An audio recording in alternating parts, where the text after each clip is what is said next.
The Arizona sun, a relentless brassy orb in a sky bleached of color, beat down on Eleanor Vance.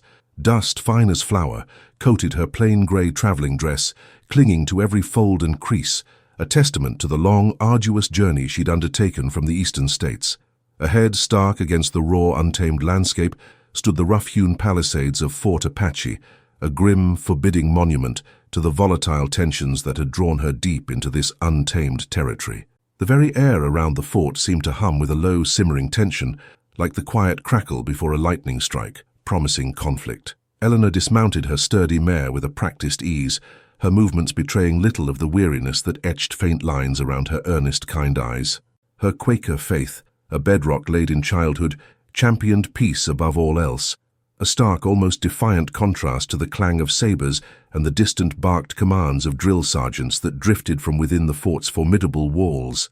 This was a place of iron, gunpowder, and hardened men, not of gentle persuasion, but Eleanor held fast to the conviction that words, honest and true, possessed their own formidable power. She had to believe it. As she approached the main gate, two young cavalrymen, their uniforms sweat-stained and their faces etched with the perpetual wariness of the frontier, crossed their rifles, effectively blocking her path. Their eyes, though young, held a hard, suspicious glint that Eleanor had come to recognize in this land where trust was a rare and dangerous commodity. One of them, a raw-boned man with a thin mustache and a fresh, livid scar across his cheek, seemed particularly hostile, his hand never far from his sidearm. "State your business, ma'am," the scarred soldier barked, his voice raspy, hardened by countless dry winds and gruff commands. Eleanor straightened her shoulders, her posture unwavering. Her voice, though soft, carried an unexpected resonance, a quiet strength that belied her gentle demeanor. "My name is Eleanor Vance. I have traveled from Philadelphia, by way of Santa Fe, to speak with Colonel Hayes regarding the escalating conflicts with the Cheyenne people. I believe there is a path to peace that has yet to be fully explored." The soldiers exchanged a look, a mixture of bewilderment, disbelief, and faint amusement flickering across their faces. The scarred man let out a short, scoffing laugh. "Peace, ma'am? With them Cheyenne? You must be lost. This here's a fort, not a meeting house for folk singing hymns." "I am neither lost nor mistaken," Eleanor replied, her tone firm, though devoid of any rancor. "My purpose is clear. I represent no government, no army, only the sincere hope for a just resolution. I believe in principles that transcend the color of skin and the loyalties of tribe." She extended a sealed letter, its wax bearing a simple, unadorned stamp, but the soldier merely eyed it with suspicion, making no move to take it. Just then a figure emerged from the cool shadows of the gatehouse, a man whose uniform, though dusty, unmistakably bespoke authority. This was Colonel Hayes, a man whose face was a roadmap of the harsh frontier, etched with years of command and unforgiving experience. His gaze, dark and unwavering, seemed to bore into Eleanor, a seasoned cynic assessing a naive trespasser. He was a man who understood the brutal calculus of force, not the fragile currency of ideals. The pungent scent of stale tobacco, leather, and gunpowder seemed to emanate from him. "What's this disturbance, Private?" Hayes's voice was a low growl, cutting through the thin air.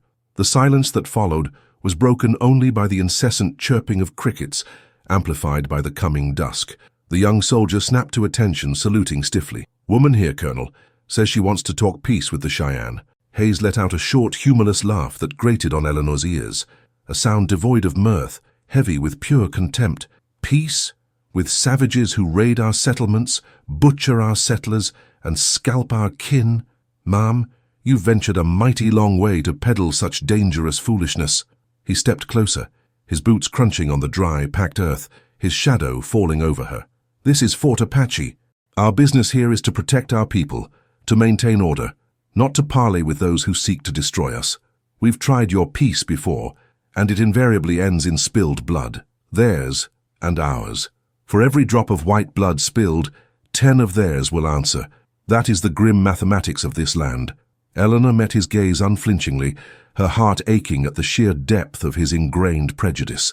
"Colonel Hayes, my faith teaches me that there is an inner light in all people, even in those we deem our adversaries.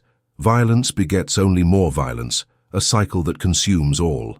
There must be another way, a justice not built on retribution, but on understanding. The only way these people understand is the iron fist, ma'am. Hayes retorted, his voice hardening, each word clipped and sharp.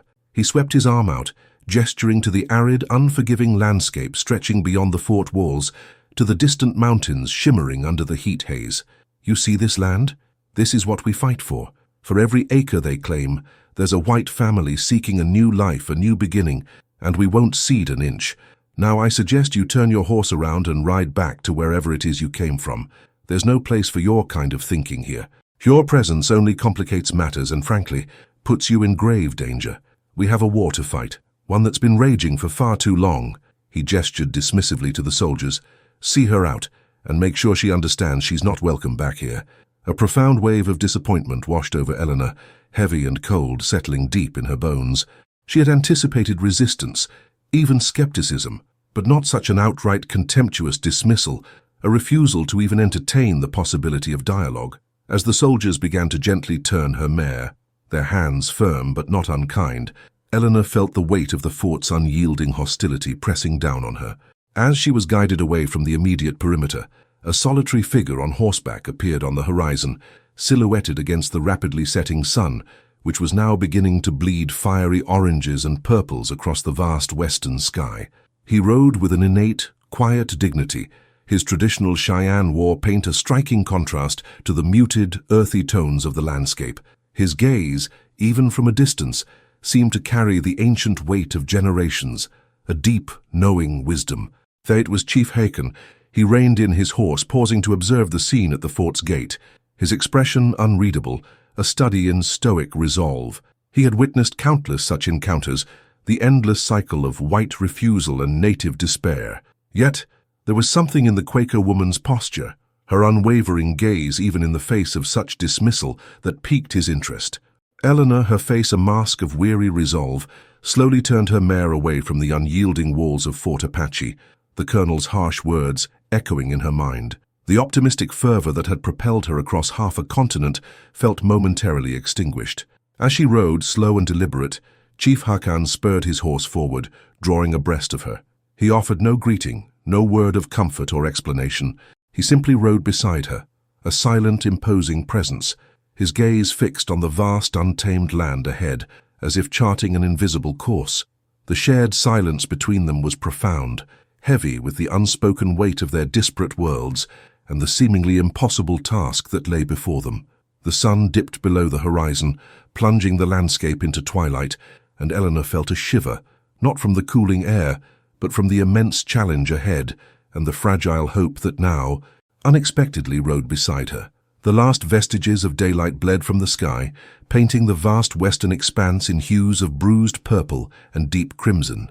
Eleanor Vance, still mounted on her weary mare, rode alongside Chief Hakan, the Cheyenne leader, in a silence so profound it felt like another presence between them, a third entity woven from the dust and the fading light.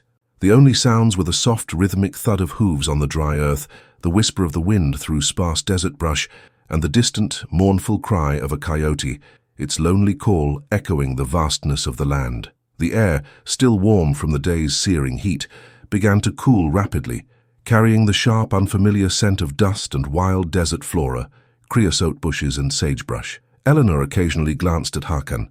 He rode with an effortless grace, an almost uncanny extension of his paint horse, his posture rigid yet fluid, like a figure carved by the wind from the very rock of the mountains. His stoic profile offered no clue to his thoughts, no invitation for conversation, no hint of whether he felt curiosity, indifference, or even resentment towards her presence. His traditional attire, a buckskin shirt adorned with intricate quillwork, bone beads, and a single proud eagle feather woven into his dark braided hair, stood in stark contrast to her own plain Quaker dress, a visual testament to the chasm between their cultures. They were two figures from entirely different worlds, brought together by an unspoken moment of shared rejection at the unyielding gates of Fort Apache. Eleanor wondered if he had come to the fort for a similar reason, seeking an audience only to be dismissed with the same brusque contempt, or perhaps he had simply been observing, a watchful guardian of his people's ancestral lands, witnessing another act of white arrogance. The terrain grew steadily more rugged as they moved further away from the fort, the faint wagon ruts of the white man's world giving way to narrow, winding trails that snaked through sparse mesquite and towering saguaros, ancient sentinels of the desert, The landscape seemed to swallow them whole, the vastness making Eleanor feel both insignificant and strangely liberated. Though accustomed to long, arduous journeys, Eleanor felt the ache in her bones and the gnawing uncertainty in her stomach. Where was he leading her? To a remote Cheyenne camp?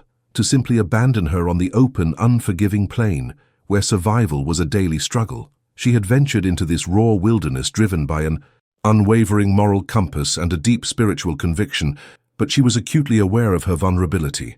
A lone white woman in a land where her kind were often seen as invaders. Yet, despite the inherent danger of her situation, she felt no immediate visceral fear from Hakan himself, only a deep sense of the unknown, an awareness that she was now entirely at his mercy, guided by a logic she could not yet comprehend. After what felt like hours, with the first brilliant stars beginning to prick the darkening canvas above them, turning the sky into a shimmering tapestry, Hakan finally reined in his horse near a shallow arroyo. A few stunted cottonwood trees offered a meager promise of shade, their leaves rustling softly in the rising night breeze. He dismounted, his movements economical, precise, and began to uncinch his horse's saddle, his eyes scanning the horizon even as his hands worked. He still hadn't spoken a word since she had joined him. Eleanor followed suit, her muscles stiff and protesting as she swung her leg over the saddle. She led her mare to a patch of dry, brittle grass, offering a silent prayer for water, though none was immediately apparent in the parched landscape. She watched Hakan, unsure of the proper protocol, or if any existed between their worlds. His silence was not menacing, but it was absolute, a powerful, impenetrable barrier she didn't know how to breach, without seeming disrespectful or foolish. Finally, as he finished tending to his horse, smoothing its mane and patting its flank, Hakan turned, his dark eyes meeting hers across the dimming twilight. They were deep-set, ancient, holding a profound wisdom that seemed to predate the forts, the settlers, and the conflicts that defined this era. "You speak for peace," he stated, his voice a low, gravelly rumble, surprisingly free of accusation or judgment. It was the first time she had heard him speak directly, and the sound resonated with an unexpected gravitas. His English was clear, though accented, each word deliberate and carefully chosen. Eleanor's breath caught slightly in her throat. "I do," she confirmed, her own voice a little hoarse from disuse and the dry air. "My faith compels me to seek understanding and resolution without violence. The Great Spirit, as we call the divine, intends for all people to live in harmony, to respect the earth and one another." A faint, almost imperceptible shadow, like the swift passage of a hawk's wing over the desert floor, crossed Hakan's face. "Harmony," he echoed, the word tasting bitter on his tongue, a concept warped by generations of broken promises. "The white man speaks of harmony, then takes our land with papers, slaughters our buffalo for sport, and breaks his treaties with lies. Where is harmony then, woman of peace? Where is the Great Spirit in such acts?" His words, though direct and cutting, lacked the venom and raw prejudice of Colonel Hayes. They were simply a statement of undeniable truth, a stark reflection of the deep, festering wounds inflicted upon his people, a historical ledger of betrayal. "I do not condone the actions of all white men, Chief Hakan," Eleanor replied, choosing her words carefully, hoping to convey the distinction she felt in her own heart. "Many of us, like myself, believe such acts are unjust, an affront to decency, and the very principles we claim to uphold. I have come because I believe there are good people on both sides, and that true, lasting peace can only come through listening, through honest dialogue, and through understanding one another's pain and plight, not through rifles and vengeance which only perpetuate the suffering." Hakan gazed at her for a long, appraising moment, his dark eyes seeming to plumb the depths of her sincerity, searching for any hint of deception or self-interest. "You stand alone," he observed, stating a fact rather than asking a question. "The soldiers at the fort, they are not like you. Their words are of war, of taking what they want." "No," Eleanor admitted, her shoulders slumping slightly with the weight of that truth. "They are not. They refuse to hear me. They are blinded by fear and prejudice, by a desire for control that eclipses their understanding of justice or compassion." Hakan nodded slowly, as if confirming a long-held suspicion, a pattern he had observed countless times. "Their fear is a sickness, a disease that makes them see monsters where there are only people defending their homes, their traditions, their very right to exist." He paused, his gaze sweeping across the darkening landscape, now bathed in the soft, ethereal glow of a rising crescent moon. "My people, we are tired of war, tired of burying our young, tired of watching our sacred ways erode like a riverbank in a flood. But we will not stand by silently while our way of life is stolen, our sacred places defiled, our children orphaned and scattered." He gestured to the vast, seemingly empty expanse around them, though Eleanor now noticed the subtle signs of life, the rustle of unseen creatures, the faint scent of wild sage. "This land," he said, his voice imbued with a quiet, powerful reverence, a resonance that went beyond mere words, "is our mother. She provides, she nurtures, she holds the spirits of our ancestors, and she remembers. She remembers every broken promise, every treaty torn like cheap paper, every drop of blood spilled on her soil. She remembers the buffalo, countless as the stars, gone because of the white man's hunger." Eleanor listened, her heart aching with empathy, a deep well of sorrow opening within her. She understood, perhaps more acutely than ever before, the profound and spiritual connection the Cheyenne had to their land, a bond far deeper and more sacred than any settler's claim to property. It was not merely land to be owned, but life itself. "I understand this," she said, her voice gentle, almost a whisper against the rising night wind. "My own people, the Quakers, were once persecuted for our beliefs, for our refusal to engage in violence. We too sought refuge, a place to live in peace and according to our conscience." Hakan looked at her then, a flicker of something new in his eyes, perhaps a nascent curiosity, a spark of recognition for a shared history of seeking sanctuary. "Your people, they do not fight even when threatened." "We do not," Eleanor confirmed, her conviction unwavering. "We believe in the inner light, in seeking that divine spark in all beings, in ourselves and in others. To raise a hand in violence is to seek to extinguish that light, a grave disservice to the Creator's design." A silence descended once more, but this time it was different. It was less a barrier and more a space for reflection, a shared pause in the vastness, allowing two vastly different perspectives to consider each other without the clamor of prejudice.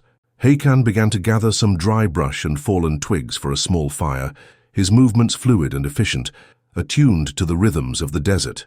Eleanor, taking the cue, began to search for some suitable stones to make a makeshift hearth, her hands instinctively seeking order amidst the wild.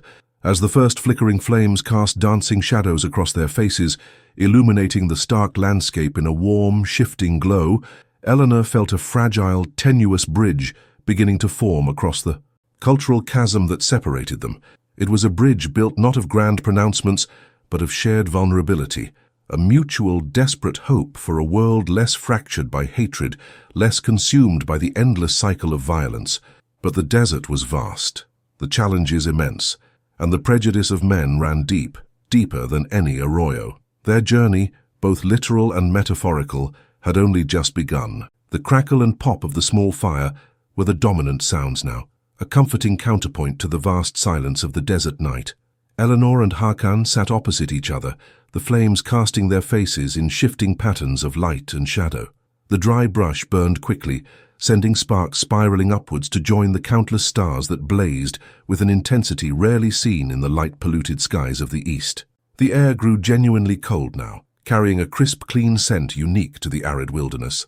Eleanor, despite her fatigue, felt a strange sense of calm. The initial tension had receded, replaced by an acute awareness of her surroundings and the stoic presence of the Cheyenne chief. He had offered her no food, no water, but neither had he made any move to harm her.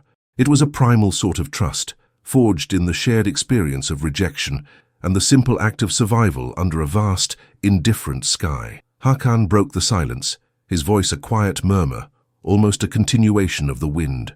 "You came far for peace. Why?" He leaned forward slightly, his eyes dark as polished obsidian fixed on her. "Many white eyes come here. They come for gold, for land, for the buffalo. They do not come for peace with the Cheyenne." Eleanor drew her shawl tighter around her shoulders. "My people, the Quakers, believe that there is a divine spark, an inner light in every human being, regardless of their color or their customs. To harm another is to harm that spark, to wound ourselves. We believe that true peace comes from understanding, from compassion, from listening to the still small voice within that guides us towards what is right." She paused, searching for the words to bridge the immense cultural divide. I heard of the troubles here, the suffering on both sides. My conscience would not allow me to stay silent, to do nothing. I believe that even in the darkest times, there is always a path to reconciliation, if people are willing to seek it. Hakan watched her intently, his gaze unwavering, taking in her earnestness, her sincerity. He considered her words, weighing them against a lifetime of bitter experience. The white man's still small voice has spoken of broken treaties many times, he said, his tone devoid of anger, merely stating a harsh truth. It has spoken of taking our hunting grounds, of building fences where buffalo once roamed free. It has spoken of prayers while guns thunder. Is your voice different from theirs? My voice, and the voice of my people, has always cried out against such injustices, Eleanor affirmed, her voice gaining strength. We believe in honest dealings, in keeping promises. We believe in living in simplicity without greed, and in respecting all of creation, the land, the animals, and all the diverse peoples of the earth. She gestured around them at the vast, silent desert. This land, Chief Hakan, it is beautiful. It holds power, and it should be shared, not fought over. There is enough for all if we learn to live in balance. Hakan looked out into the darkness, his eyes tracing the outlines of the distant mesas under the moonlight. The balance is broken, he stated, his voice somber. The white man's hunger is like a consuming fire. It burns everything in its path. My people, the Tsistas, we are like the last few embers fighting to keep our light. We want to live as our ancestors lived, free on this land, to hunt, to pray, to raise our families. But the soldiers, they push us onto barren reservations, tell us to forget our ways, to become like them. How can there be peace when one people seeks to erase another? Eleanor felt the weight of his words, the profound sorrow and righteous anger contained within them. It was not just about land, but about identity, culture, and survival. It is a grave injustice, she acknowledged softly, and it is why I am here. To bear witness and to try, however small my effort, to find a way to make those in power understand the pain they inflict, to appeal to their conscience, to remind them of the common humanity we share. A long silence settled between them again, broken only by the crackle of the fire and the distant calls of night creatures. Hakan, with a slow, deliberate movement, reached into a small pouch at his belt. He pulled out a piece of dried meat, dark and tough, and offered it to Eleanor. You must be hungry, woman of peace. The desert does not care for empty stomachs. Eleanor took the meat, surprised by the gesture, a small offering across the vast cultural chasm. Thank you, Chief Hakan, she said, her voice genuine with gratitude. She tore off a small piece, finding it surprisingly flavorful despite its toughness. He watched her eat for a moment, then began to speak again, his voice now a low narrative, a history lesson whispered under the stars. My grandfather told me stories of a time when the white man first came. They were few, they seemed lost. My people offered them help, shared our knowledge of the land. We shared our food. We thought they were simply another people, seeking a place to live. We did not know then that their hunger was for all the land, for all the buffalo, for all of us. He paused, his gaze fixed on the dancing flames, as if seeing the past within them. Now the rivers of our land run red, not with buffalo blood, but with the blood of our warriors, our women. And their forts, they rise like stone fists, striking our spirit. Eleanor listened, her heart heavy. The official narratives she'd read in newspapers in Philadelphia painted a very different picture, one of savage uprisings and valiant soldiers. Hakan's words, raw and unadorned, offered a devastating counter-narrative, a testament to broken trust and a profound sense of loss. She felt a deeper understanding solidify within her. This was not merely a conflict over land, but a profound clash of world views, of existence itself. She knew then that her mission would be far more arduous than she had ever imagined, stretching far beyond the simple act of speaking to a rigid colonel. It would require empathy, patience, and perhaps a courage she wasn't sure she possessed. As the moon climbed higher, casting the desert in a silver glow, Eleanor and Hakan sat by the dwindling fire, two disparate souls united by the vast, silent expanse of the land and the shared burden of a troubled world. Their unlikely vigil under the stars was a testament to the fragile hope that, even in the midst of bitter conflict, a bridge of understanding might still be built, one quiet moment, one shared truth at a time. The first hints of dawn painted the eastern sky in soft pastels as Eleanor and Hakan broke camp. The air was crisp, almost biting, a stark contrast to the previous day's searing heat. The small fire, reduced to glowing embers, quickly faded into the greying light. They packed their meager belongings with practiced efficiency, each move economical, unspoken. The shared vigil of the night had forged a subtle, almost imperceptible bond between them, a quiet acknowledgement of mutual respect in a world that offered little of it. As they rode deeper into the vast, silent wilderness, Eleanor became acutely aware of Hakon's profound connection to the land. He navigated without maps or compass, guided by an intuition born of generations. He pointed out faint trails invisible to her untrained eye, read the subtle shifts in the wind, and understood the sparse whispers of the desert foliage. He identified tracks of unseen animals, the direction of distant water sources, and the subtle signs of human presence even when none were immediately visible. Eleanor, despite her initial apprehension, found herself observing him, learning from his silent lessons. He moved with the land, not against it. They rode through canyons carved by ancient rivers, their towering walls a testament to geological time. They traversed flat, arid plains where only hardy cacti and tough scrub brush dared to grow. The silence was immense, broken only by the rhythmic creak of leather, the soft thud of hooves, and occasionally the cry of a distant hawk circling high above. Eleanor found herself reflecting on the conversations of the previous night, the raw honesty of Hakon's words about his people's suffering and the broken promises that defined their history with the white settlers. It deepened her conviction, solidifying her belief that true peace could only begin with understanding these profound injustices. Mid-morning, as the sun began its relentless climb, Hakon suddenly raised a hand, bringing his horse to an abrupt halt. His eyes, now sharper than ever, scanned the horizon, then dropped to the ground. Eleanor followed his gaze. Seeing nothing but undisturbed dust, Hakon dismounted swiftly, kneeling to examine a faint impression in the sandy soil. "Riders," he murmured, his voice low, almost a breath against the vastness. White eyes. 3, maybe 4 horses. Not old. His finger traced the outline of a boot print, sharper than hers. Soldiers. Eleanor's heart quickened. A pursuit. Colonel Hayes hadn't forgotten her so easily, or perhaps he was simply sending a patrol that had stumbled upon their tracks. The thought of being caught, especially with Hakon, sent a chill down her spine. Such an encounter would undoubtedly be viewed as aiding and abetting an enemy, a dangerous act that could undermine her entire mission. "They follow our tracks?" Eleanor asked. Her voice hushed. Hakon nodded. "The path is clear. They do not yet know who rides this way, only that someone does. They will know soon enough." He rose, his gaze sweeping the sparse landscape. "We cannot stay on the trail. We go higher." He led them off the established path, guiding their horses up a steep, rocky incline that Eleanor would never have attempted on her own. The horses struggled, hooves scrabbling for purchase, but Hakon moved with a sure-footedness that seemed almost preternatural. They ascended slowly, painstakingly, until they reached a high ridge overlooking a vast expanse of rolling hills and distant mesas. From their vantage point, the desert stretched out beneath them, like a crinkled, tawny blanket under the immense blue sky. Hakon dismounted, pulling a small worn leather telescope from his pouch. He extended it, putting it to his eye, and meticulously scanned the trail below. Eleanor watched him, her breath held tight. After a long moment he lowered the telescope, his expression grim. "They are closer than I thought," he stated, his voice flat. "They move fast." He pointed to a small, dark speck in the distance, barely visible to Eleanor's naked eye, following the winding trail they had abandoned. "There, 3 of them."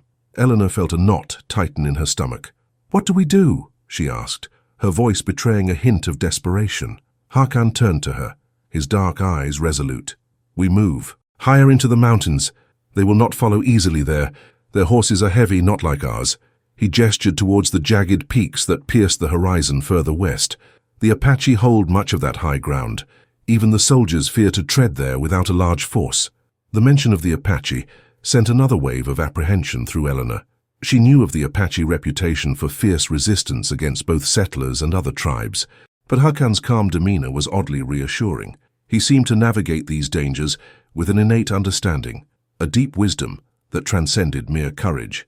They mounted their horses again, pushing them harder now, scaling even steeper, rockier terrain. The desert floor shimmered below them, a deceptively peaceful expanse. Eleanor focused on the rhythmic motion of her horse, the burning in her thighs, the rising sun warming her back. She thought of Colonel Hayes's sneering dismissal, of Hakon's quiet stories of injustice. This pursuit, this tangible threat, only solidified her resolve. She was no longer just a Quaker woman seeking peace. She was now inextricably linked to the very people she sought to understand, sharing their flight, feeling a small fraction of the constant pressure they lived under. As they gained elevation, the air grew thinner, cooler, and the landscape transformed. The scrub brush gave way to more sparse, hardy pines, clinging precariously to rocky slopes. The silence of the desert was replaced by the whistle of the wind through the crags and the occasional dislodged pebble skittering down the mountainside. Hakan paused once more, looking back. The three horsemen were now barely discernible specks on the distant trail, still following their last known direction, but clearly struggling with the broken terrain. A faint, almost imperceptible smile touched Hakan's lips. "They are blind in our land," he murmured, a flicker of satisfaction in his eyes. "They follow the old ways, the wide trails. The mountain does not forgive weakness." He turned to Eleanor, his expression serious once more. "We must keep moving. This mountain offers shelter, but it also hides many dangers, and if they persist, they will call for more soldiers. We must reach my people before that." Eleanor nodded, her resolve hardening. The immediate threat of the soldiers, while terrifying, had also sharpened her focus. This was no longer an abstract mission. It was a desperate race against time with her improbable Cheyenne companion to prevent a larger, bloodier conflict. Their path was perilous, but the stakes, she now understood, were impossibly high. The vastness of the Wild West was no longer just a romantic backdrop. It was a living, breathing entity, full of both profound beauty and deadly peril, where every decision could mean the difference between life and death. The sun had climbed high overhead, casting a blinding glare off the sparse rocky terrain as Eleanor and Hakan pushed deeper into the jagged mountains.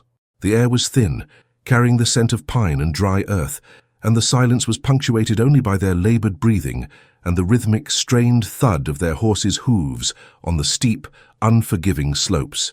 Eleanor felt every muscle in her body protesting, but the urgency in Hakan's silent movement spurred her onward. She knew they were racing against not just the soldiers, but against time itself, the looming threat of a larger conflict hanging heavy in the air. As they ascended, the landscape transformed once more. The sparse desert floor gave way to dramatic canyons, their walls a canvas of ochre, rust, and deep red. Pockets of hardy pinyon pines and juniper trees clung tenaciously to the slopes, providing scant shade. Hakan led them through a narrow, winding pass, the sheer rock faces rising on either side like the walls of a silent, ancient cathedral. Here, the air grew cooler, tinged with the faint scent of damp earth and unseen springs.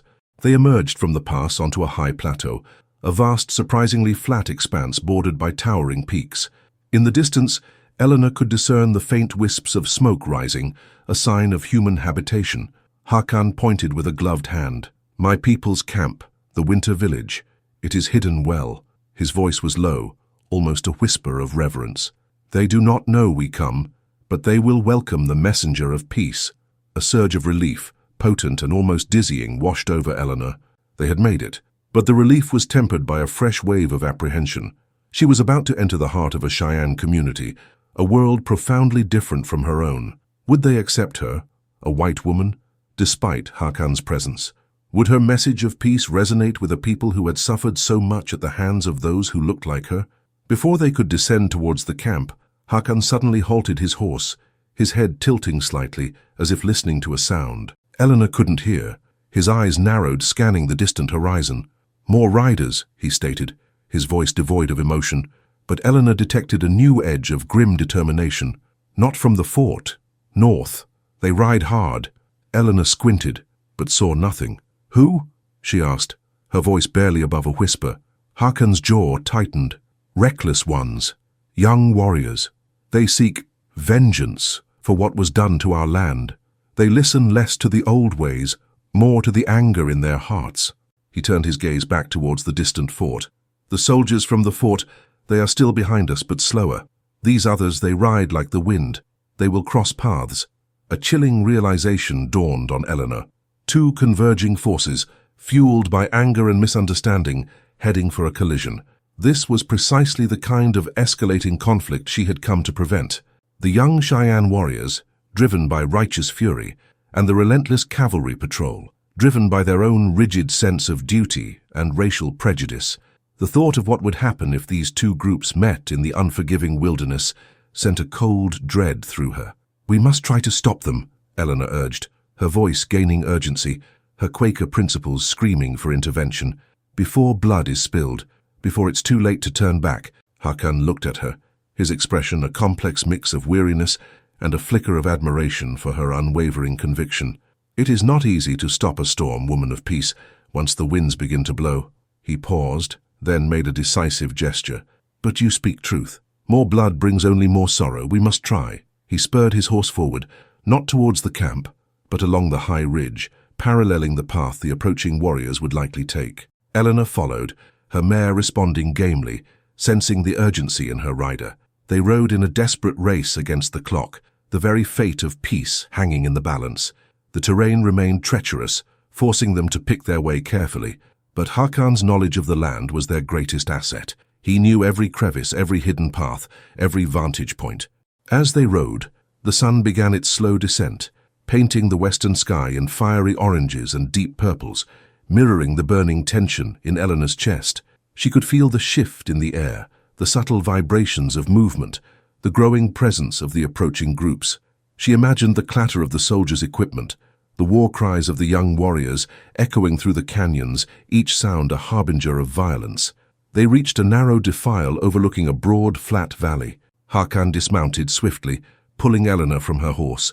He pointed down into the valley, his arm rigid. "Look!"